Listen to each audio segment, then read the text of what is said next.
bersama kita di Betri bersama saya Febo dan Kak Kasih. Nah, kali ini kita tuh mau bahas mengenai pasangan juga nih. Iya. Siapa nih yang suka bahas kayak gini? Sekarang kan Kak, mungkin ada sebagian orang itu gampang banget cari pasangan.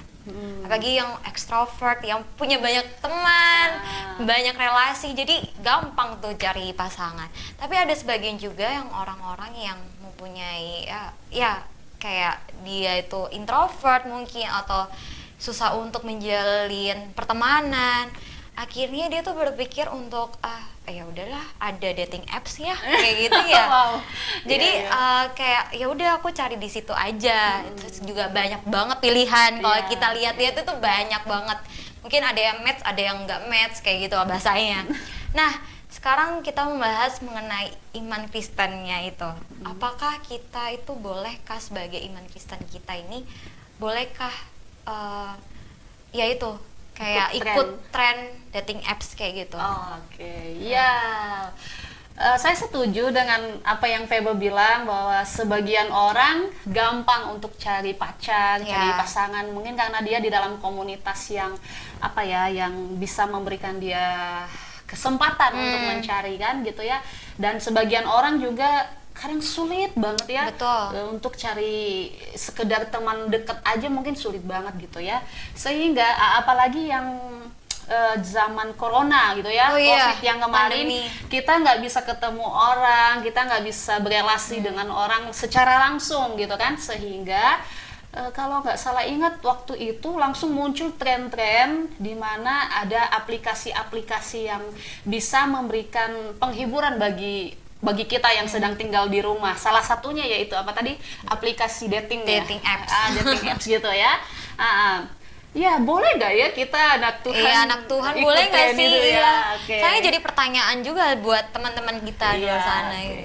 Nah, teman-teman yang di luar sana dan juga Febe ya, kita harus tahu dulu bahwa Tuhan itu punya banyak cara gitu ya. Punya banyak cara untuk mempertemukan kita dengan seseorang. Kayaknya itu deh jawabannya. Ya, punya banyak cara untuk mempertemukan kita dengan seseorang yang akan menjadi pasangan kita.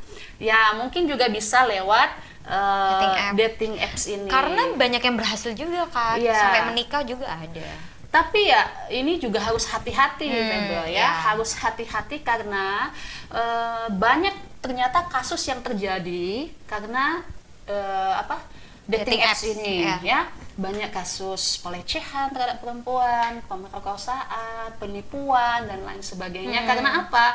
Karena kita nggak ketemu dengan orangnya kan, hanya via online aja kan. Kan namanya online, orang bisa memanipulasi begitu kan. Sama deh kayak misalnya ada kasus cuman lihat fotonya doang gitu kan. Nah, di foto ganteng banget, cantik banget kan. Giliran pas ketemu kan akhirnya kecewa gitu kan. Nah, ada kasus-kasus gitu.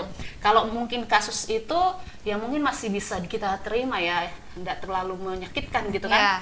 Tapi kalau misalnya sampai ke kasus yang ekstrim yang tadi seperti yang sudah Kak Kasih sampaikan, kayak pelecehan, penipuan, atau mungkin penculikan bisa kan terjadi lewat itu. Nah, sebenarnya tidak salah kalau ada teman-teman di luar sana yang ikut dengan aplikasi dating apps ini ya. Tetapi kita juga harus sudah siap bahwa menerima segala konsekuensi apa yang kita akan terima dari aplikasi ini gitu kan. Nah, secara positif mungkin kita akan bisa bertemu banyak orang yang tadinya kita nggak tahu dari antah berantah mana gitu kan. Kemudian dipertemukan di dalam aplikasi itu gitu. Nah, kita bisa memperluas pertemanan kita gitu kan. Tapi ingat, hati-hati juga bahwa melalui aplikasi itu ada banyak hal negatif juga yang akan bisa terjadi, seperti yang tadi sudah Kak Kasih sampaikan toh. Nah, kalau misalnya karena kita adalah anak-anak Tuhan nih ya, kalau Kak Kasih sendiri sih, kalau Kak Kasih lihat-lihat ternyata ada loh aplikasi dating yang khusus untuk Kristen ya, anak-anak Tuhan gitu, ada ya, sih. punya komunitas Kristen. Kalau misalnya cari di situ ya bisa saja, kan nggak harus langsung jadi pasangan gitu kan, Jadi bisa teman jadi dulu. teman dulu dan lain sebagainya. Nah memang harus bijak gitu kan, harus bijak. Orang kita yang ketemu secara langsung aja Iya. masih saja tidak kenal Iya. secara lengkap, apalagi cuman ketemu di online gitu kan. Pasti ada begitu banyak hal yang akan kita tidak bisa kenal dengan seseorang itu gitu kan. Nah jadi butuh kebijaksanaan gitu kan, sama seperti firman Tuhan juga jelas katakan bahwa di dalam 2 Korintus 6 ayat 14 sampai 15 ya, di situ mengajak kita bagaimana kita harus mencari pasangan yang seiman. Makanya tadi bagaimana sih Kak kasih pertanyaan Feb, bagaimana kalau kita anak Tuhan boleh nggak kita ikut dating apps gitu kan?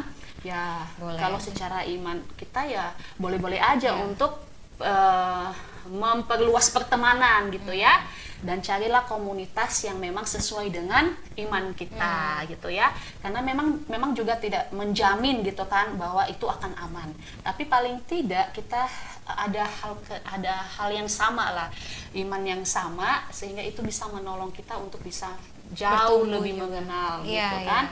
Ya jangan sampai kita nanti pada akhirnya tertipu dan lain sebagainya, karena memang kasus seperti itu ya, seperti tadi yang Kak Kasih bilang, kita ketemu aja langsung banyak hal yang kita tidak kenal, tidak tahu gitu kan, seperti ini Kak Kasih dengan Febe ya, kita udah lama bersama tapi pasti ada hal-hal yang Febe tidak mengerti Kak Kasih juga tidak mengerti Febe. Nah apalagi kita hanya berjumpa lewat online gitu ya, atau mungkin ada perjanjian, oh kita ketemu tanggal sekian gitu kan. Nah kalau mungkin cuma 1-2 kali ketemu, apa iya sudah kenal gitu, kan belum tentu juga kan. Nah jadi kalau dari Kak Kasih sendiri sih ya tidak apa-apa kalau hanya untuk memperluas pertemanan dan memperluas relasi dengan orang lain. Kalau memang nantinya pada akhirnya lewat aplikasi itu Tuhan sediakan jodoh buat kita, ya nggak apa-apa juga ya. Itu seperti tadi yang saya sudah sampaikan bahwa Tuhan tuh punya banyak cara, hanya saja harus bijak dan hati-hati menggunakan dating apps ini. Oke, itu saja sih dari Kak Kasih. Oke, terima kasih Kak Kasih. Jadi kita boleh ya teman-teman untuk ikutan di dating apps, tapi ya itu harus bijak. Harus mungkin awalnya harus kenal dulu, temanan dulu aja dulu. Cari komunitas. Iya, komunitas dulu iya. Nah, oke, itu dia. Sampai berjumpa lagi di next episode. Terima kasih. Dadah.